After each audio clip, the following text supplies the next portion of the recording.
Damn. Just give me a sec. For some reason, the computer decided, hey, we don't want to register your fucking controller. You get fucked, bro. There we go. And it's launching.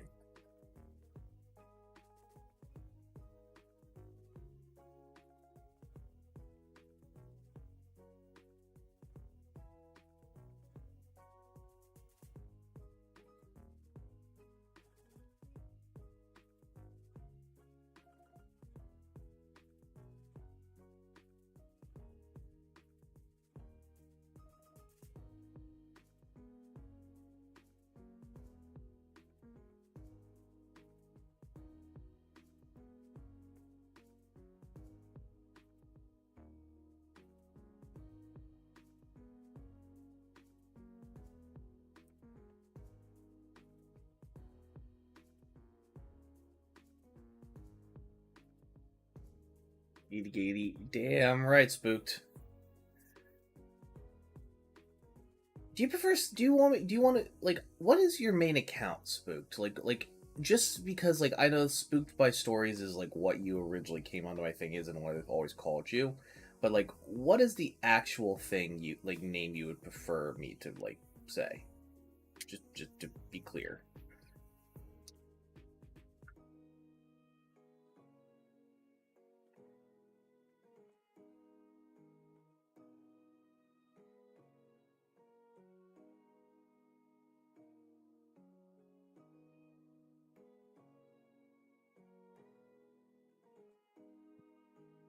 Themby. Alright. Good enough. Good to know.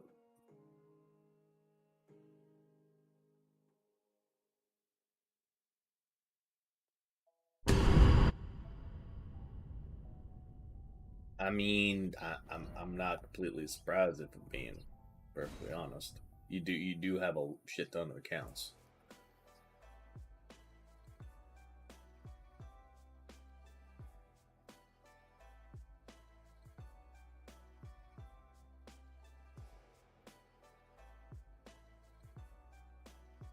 Okay, just making sure.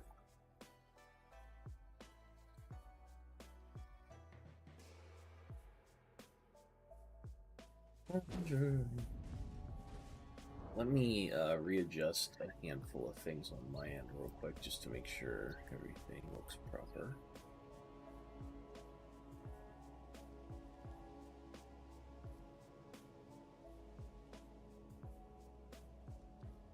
I don't know what you're doing, man. How you getting yourself banned? What'd you do?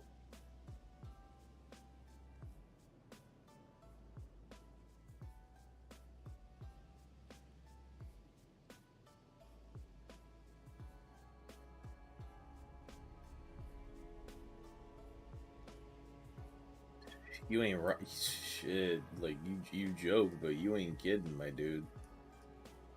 Lace is spoopy, to say the least.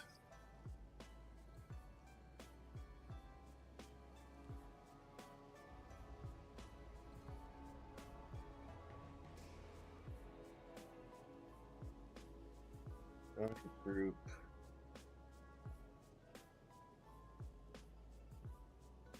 Let's put this all the way down there into audio. Just readjusting some stuff. Relays probably should go up here. Live group should go all the way down here.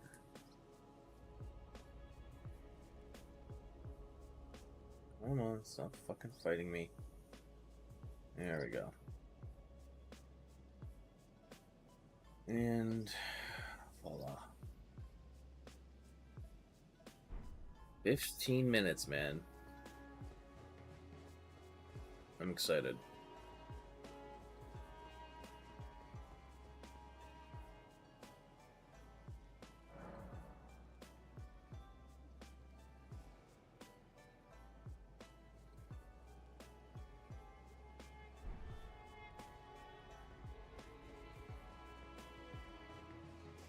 See, whenever, like, when people say, like, NPC comments, I just start thinking about the, whenever I hear like someone say like, oh, NPC comments, like I immediately go to the, that weird fucking TikTok trend of, people going into like being into like, ice cream's so good, ooh, spicy, like just like the freaking NPC streams. It's wild. And hey, more power to the lady who doing it, because she's making a fucking killing. But that was definitely an unnerving trend, to say the least.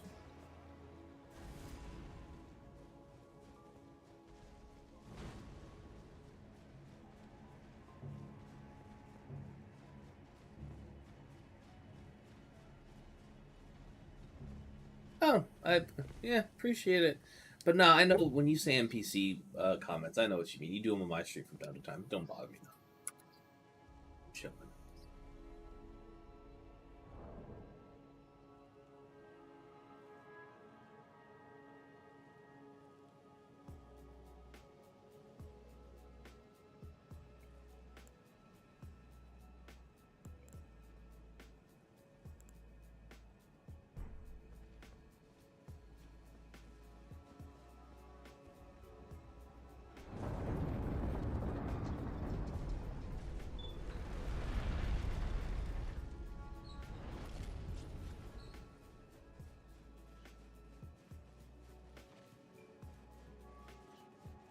Hey, Big Ben. You.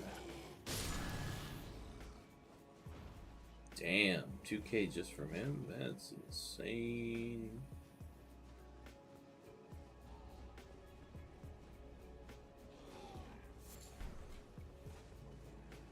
We better start moving.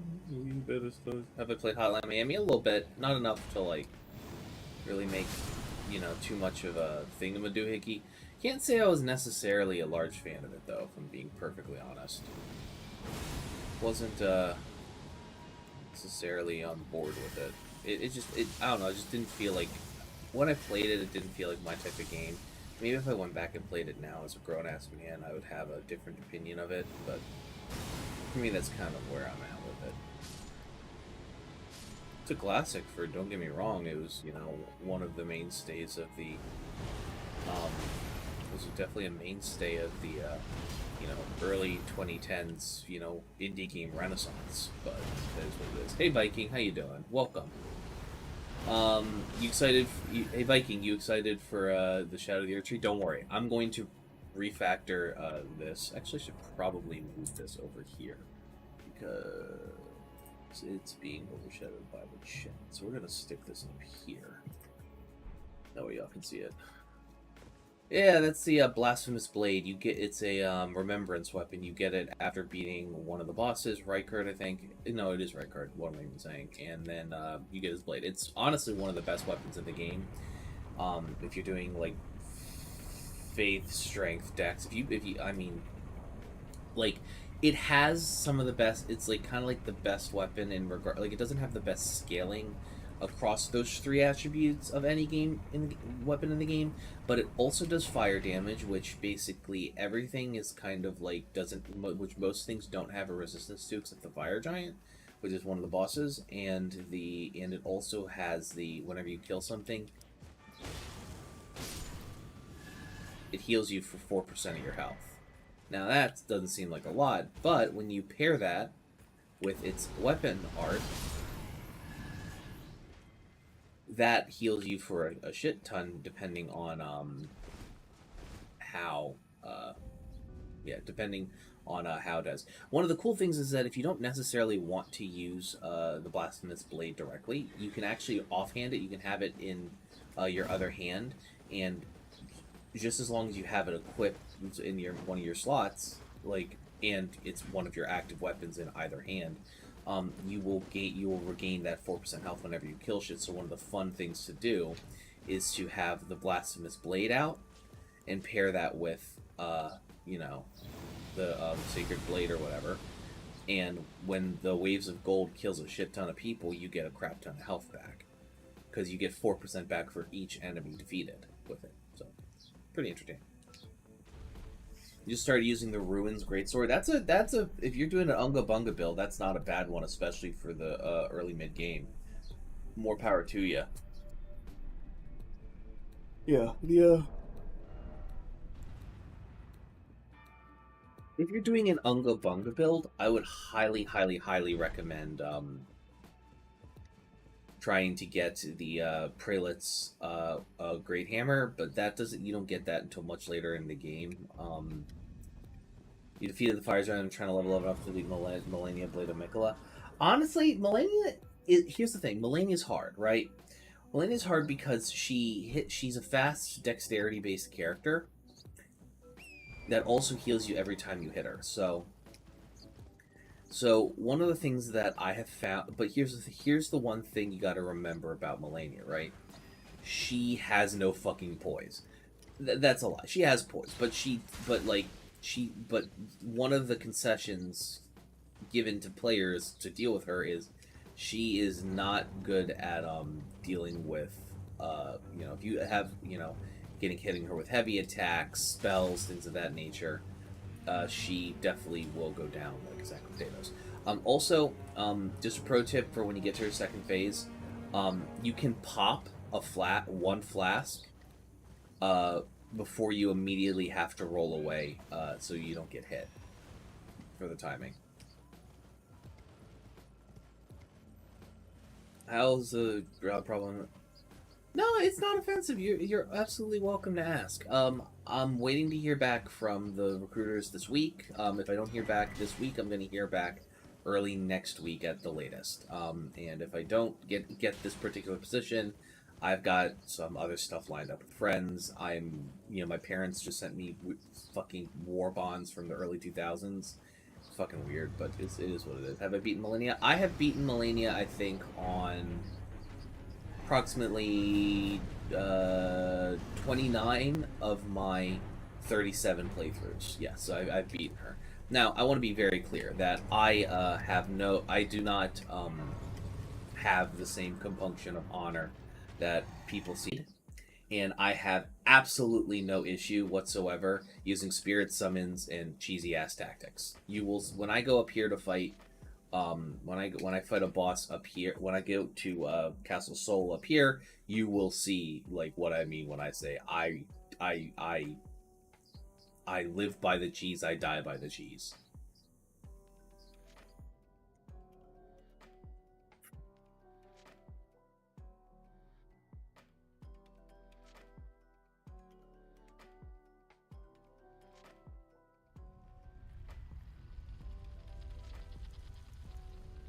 All right, we got 6 minutes, y'all. Y'all get ready. And get ready, and get ready.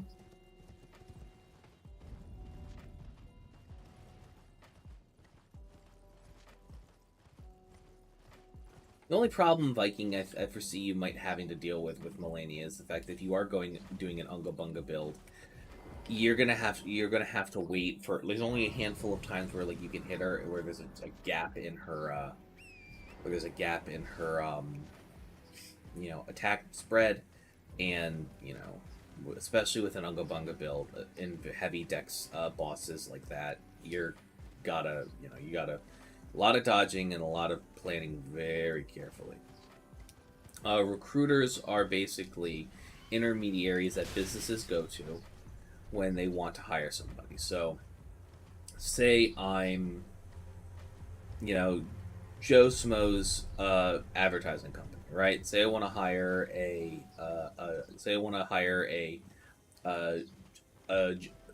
Joe Smo's advertising company, and we have a proprietary software that we use. Say I want to hire a junior developer and a senior developer. You would say, okay, we need to fill these two roles. It's very important that we do so. We might need there's a client that wants us to build some stuff for them, so we need these people pronto. And so what will happen is that business will go to either their recruitment department or a recruitment agency. Here's the job description. Here's the recs. Here's the bare minimum of what we need.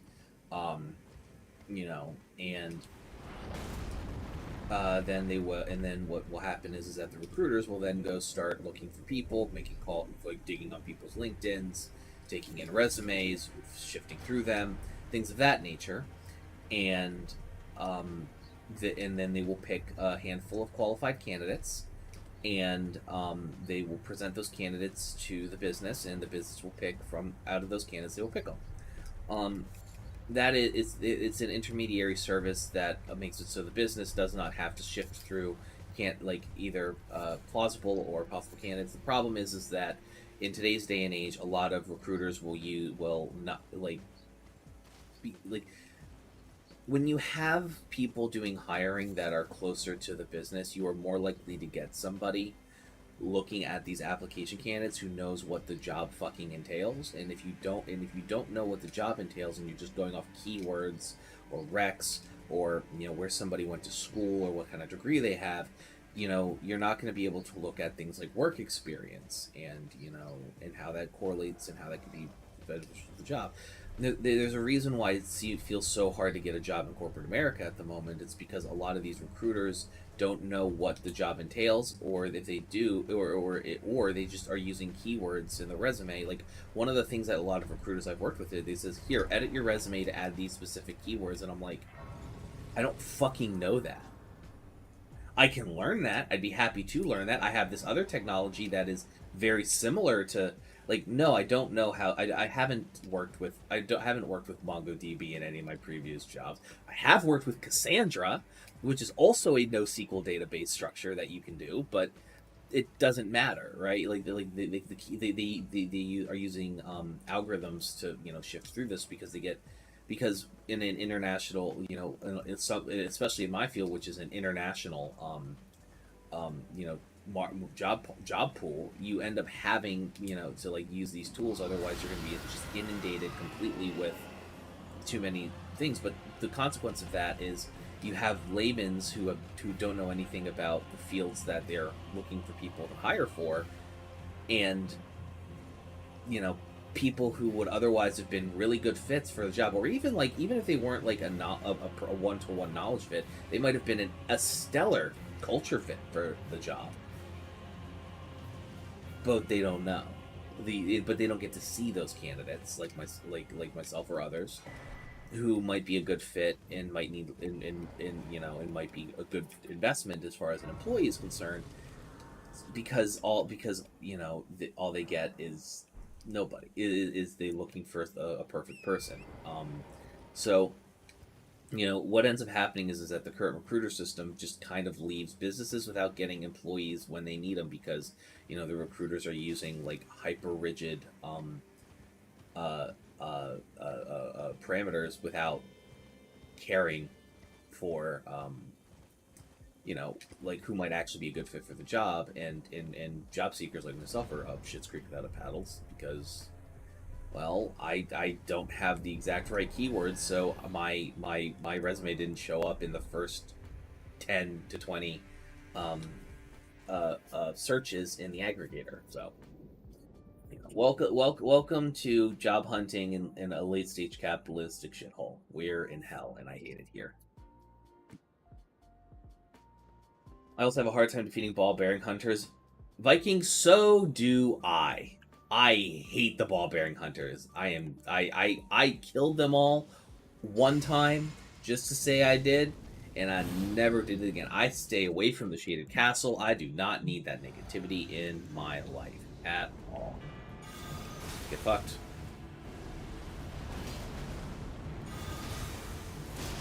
You fuck.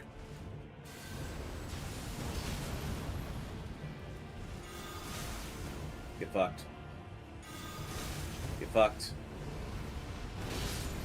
Get fucked. Dipshit knight. Finding a job is a giant pain in the ass.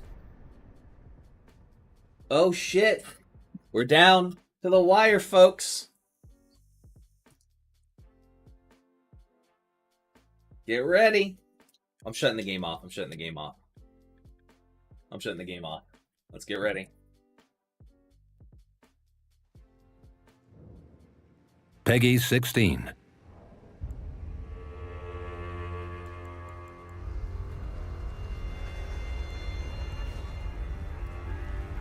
I knew it! Pure and radiant, He wields love to shrive clean the hearts of men.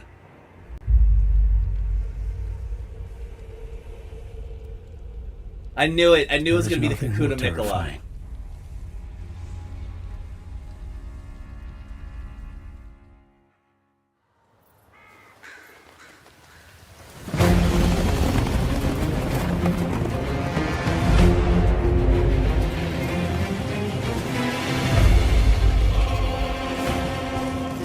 Nice.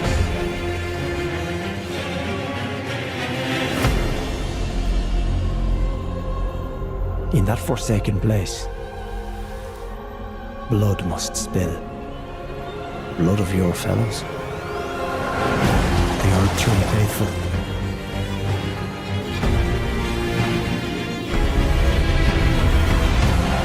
They were never saints. They just happened to be on the losing side of a war.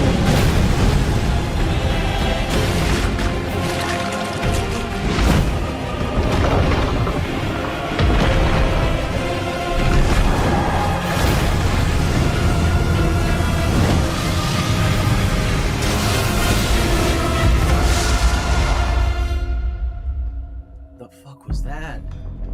Mother, wouldst thou truly lordship sanction in one so bereft of light?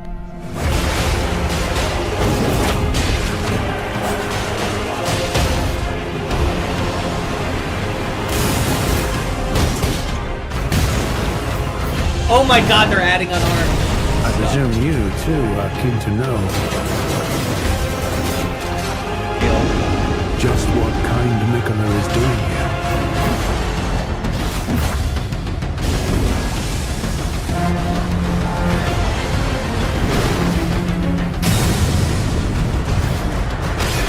Oh, that's... Those stripped of the grace of gold shall all meet death in the embrace of restless flame.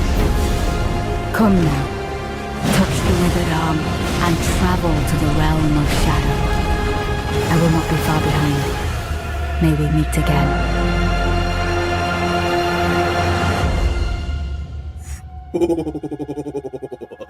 This is so cool.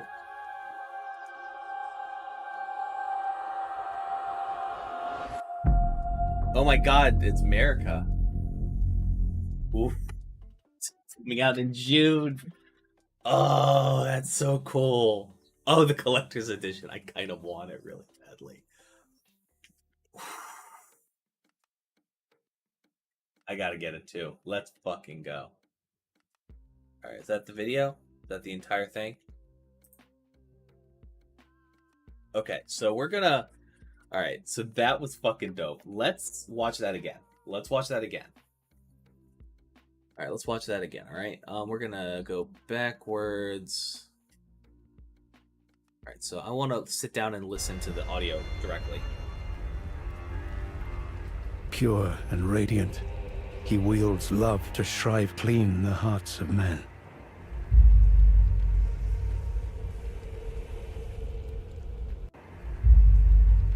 Okay, so first... So... Could that be Mikola's, Melanaskar? Maybe Pure not. and radiant, he wields love to shrive clean the hearts of men. Okay. There is nothing more terrifying.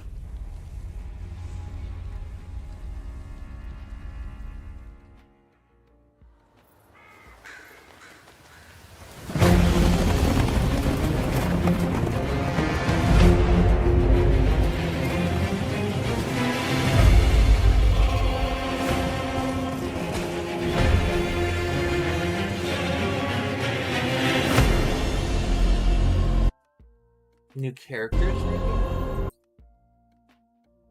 Interesting. In that forsaken place, blood must spill. Okay. Blood of your fellows.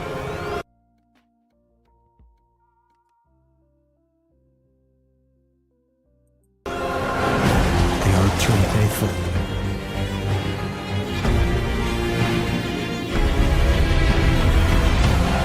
They were never saints. They just happened to be on the losing side of a war.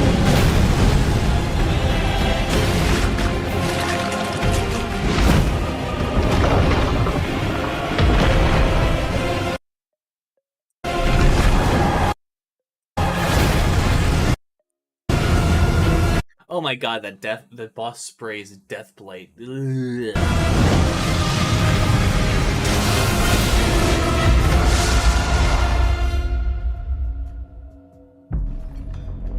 Mother, wouldst thou truly lordship sanction?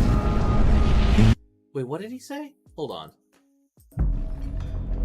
Ma- Hey, Skylar, welcome here. Happy to see you.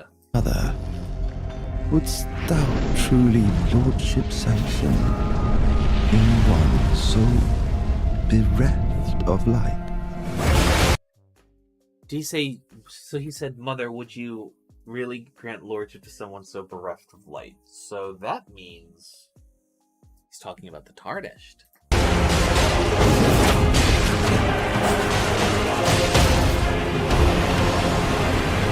Oh wait, hold on. Let me go back. Oh, those knives are imbued with black flame. Interesting.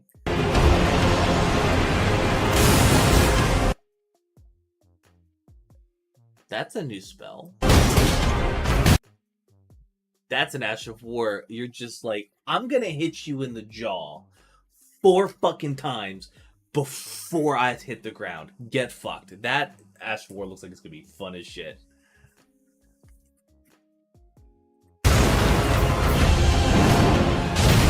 I presume you, too, are keen to know just what kind Mikola is doing here. Alright, so it is...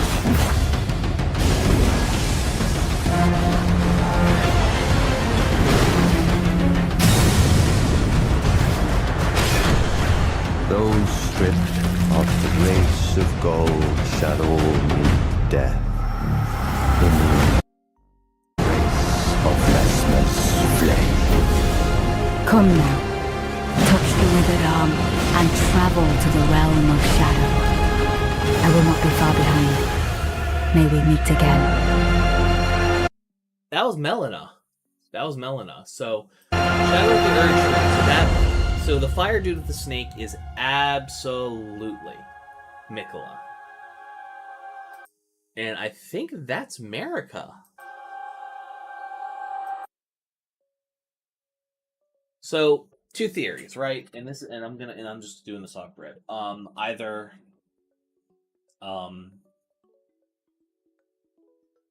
Mikola had, so I think Mikola probably has, manifested in some way in a different realm, and either Melina is going to come back and help us out to get there, A, or B, this is after we beat the game. This is the next part where Marika manifests and brings us to the Shadowlands, basically. All right. Yeah. So those are my 2 theories. This looks so fucking good. Pre-order now, fine, whatever. June 21st. It cannot come quick enough, but I'm at least glad that we're getting it this year, and at least in the first half of the year. So we're essentially 4 months away. It's basically 4 months from now, 120 days from now, or so on and so forth. I'm excited. But I'm so confused, Evan. Oh, the video idea, Elden Ring 101 story and lore. I mean, I could do a video like that, and I think it'd be a fun video to make. But I'm pretty sure, people like Smoketown and VotVidya are much better equipped for that. I probably would do, maybe a condensed version, and then I would defer to their videos. But even then, a lot of Elden Ring lore is up to interpretation, and people debate and bicker about what things mean, and so it's very much, not cut and dry. Yeah. Honestly, I'd pre-order it right now if I wasn't in a financial state. Like I can just buy it closer to the date if I'm being honest. It's probably for the better. I mean, it's not like we're getting like a pre-order to get in-game bonus gesture Ring of Mikola. That's cool. Maybe I'll like pre-order like a month before, but I'm not doing it right now. All right. So I don't know about y'all, but I super stoked, super duper excited about that. I am I'm geeking. I like obviously I'm geeking. Like it's how do you pre-order it? Let's actually take a little look-see. Let's go to the DLC page of Elden Ring on Steam. I'm on Steam. Let's just hide the Discord share and oh, here it is. And oh wow, it's $40 fucking. Oh my god, this is gonna be the. I want y'all to be clear. Shadow of Artorias in Dark Souls 1 was $10. That bitch was $10. And that was a chunky piece of content.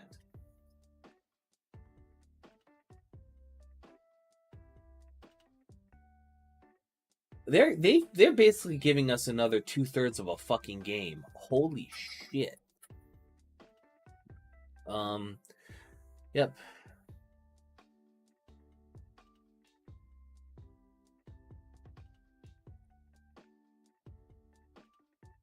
Winner of hundreds of accolades, including the Game Award, blah blah blah blah blah. Yeah, I'm excited. I don't know about y'all. $40 for DLC. No. I need you. No. Blue, I need you to understand something. The $40 price tag here is indicative of the size of this DLC. The game itself is $60. FromSoft has a history of pricing their DLCs much lower compared to the base games themselves. The base games are usually fairly chunky. Their DLCs are pretty sizable themselves, but you know they never charge like $20 for they very much price their games their DLCs accordingly. The fact that this DLC is $40 means two things to me. One, we're probably not going to get another Elden Ring DLC. Second, okay, you speak Yu-Gi-Oh terms, so I would understand. This is the equivalent of basically buying a structure deck. Like, okay, so of basically buying a structure deck that costs $30, but the fucking structure deck is like all foil and has staples like Barone, Ash Blossom, Maxi, and like and just picture a bunch of expensive ass staples you use in competitive play. Yeah, it's pricey, but there's a reason it's pricey. FromSoft is not the type of company to charge you $40 for a DLC and not feel like it was more than worth that $40 fucking dollars. Like, for example, old.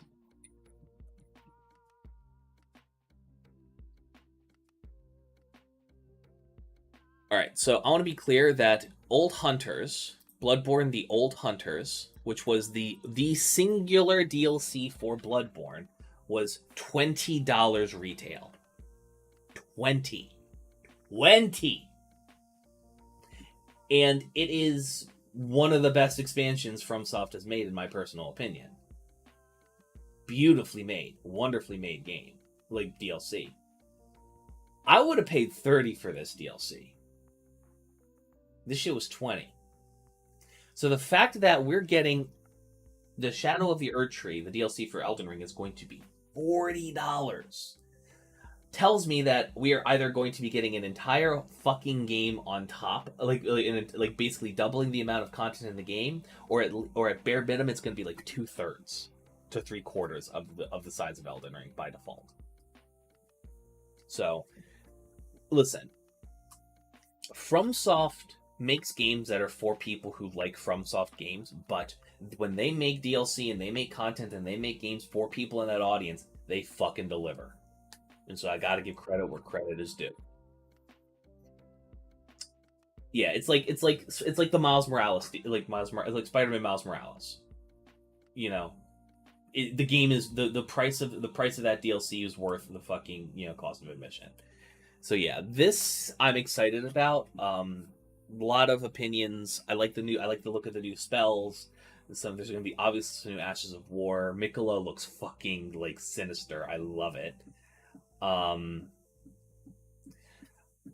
You say Bloodborne is overrated, Sembi?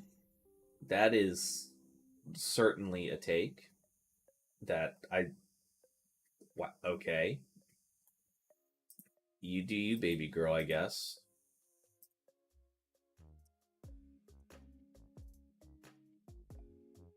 But anyways. I'm excited for Shadow of the Erdtree. This is gonna be fun. But ladies and gentlemen, that is the stream. Thank you all so much for watching. I appreciate you guys. I'm excited for Shadow of the Erdtree just like y'all are. I will see you guys tonight at around 6-ish p.m. for Yu-Gi-Oh! Night. We're going to be playing Yu-Gi-Oh! For a few hours. It's going to be fun. Should be good. Definitely come through. We're playing local. It's going to be locals. We're just going to play some Yu-Gi-Oh! And Master Duel. We're going to be playing in VC. It's going to be fun. But anyway, have a good one, folks, and I'll catch y'all later.